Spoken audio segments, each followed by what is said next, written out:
What's going on, everyone? It's my back again, and this is your lunchtime update. Everton are trying to be busy in this window. Approach for Gana Gay looks difficult at the minute. It was confirmed last night that Everton would approach PSG regarding Ghana, and I don't think PSG are against the idea. The issue you've got is it's just we can't do anything. We can't push it. The guys are on a international duty in the African Cup of Nations.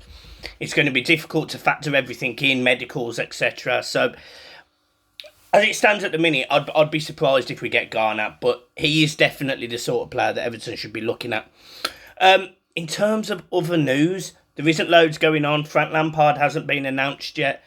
Donny van de Beek, rumours are that his medical has been completed and it's only a matter of time before he is announced as an Everton player. And that's a good signing for Everton. That's a player who can, create and unlock a defence. That's a player who can pick a pass. It's a player that scored a few goals. It's a player who's played in Europe and has European pedigree. It's a guy that's quality on his day. He's a quality footballer, and it's exactly what Everton need. We need more quality footballers in and around this football team because, let's be honest, the lack of strength and depth, quality just isn't there. And that's why Everton are 16th in the league for a reason, having lost to teams like Norwich away. So, big work for Donny van de Beek. And this is a guy that will come in. He's got international aspirations himself. He didn't get into the last Dutch team.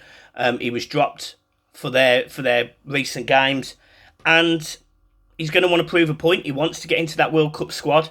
He can use Everton as that platform, and I'm all for it. If he can help fend us from the bottom and help push us upwards in the league, I'm all for it. I'm fine with that. There's no option to buy in the deal, which again I'm not against, because if he does want to stay at Everton after, Everton have just got to find the money, and that's how it should be.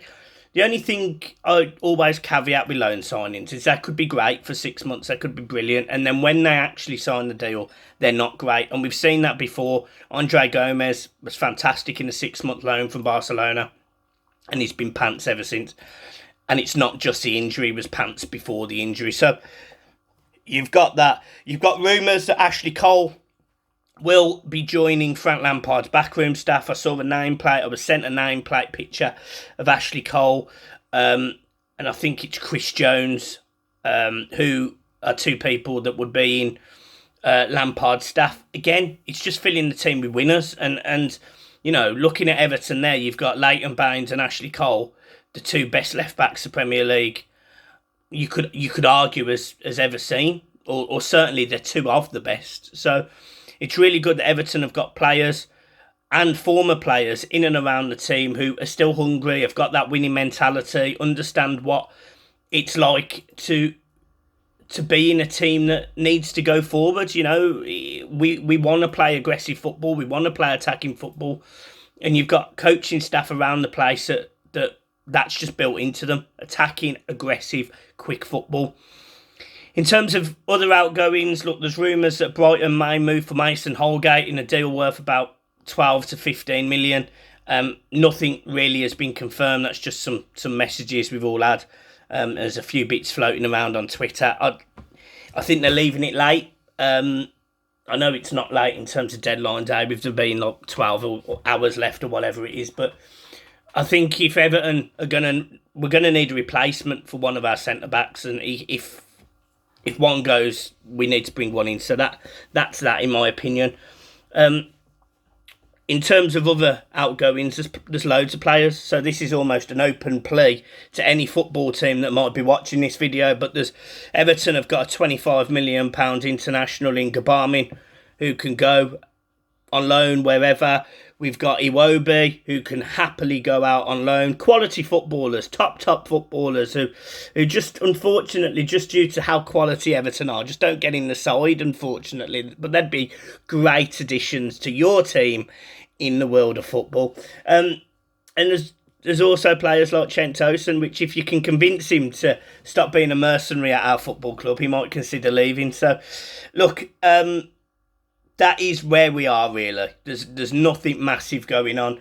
The big news, really, that broke probably an hour ago, is that Duncan Ferguson has been offered a position in Frank Lampard's staff, which was contrary to what some people had said on Twitter last night, and to be honest, contrary to what I thought would happen.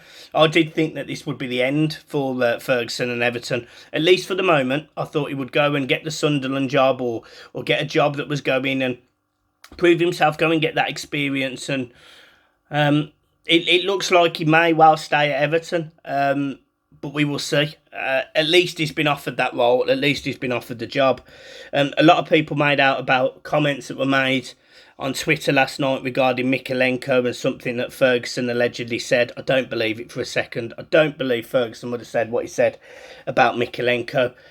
He doesn't strike me as that type of person, Duncan doesn't, so I don't know why he would, and I don't know what he gained from doing that. So I can't see that happening. And yeah, apart from that, other news in the Premier League, Waghurst has joined Burnley for 15 million. Newcastle are buying everyone. Matty Targett's gone up there from Aston Villa. He's currently having a medical and he's there as we speak.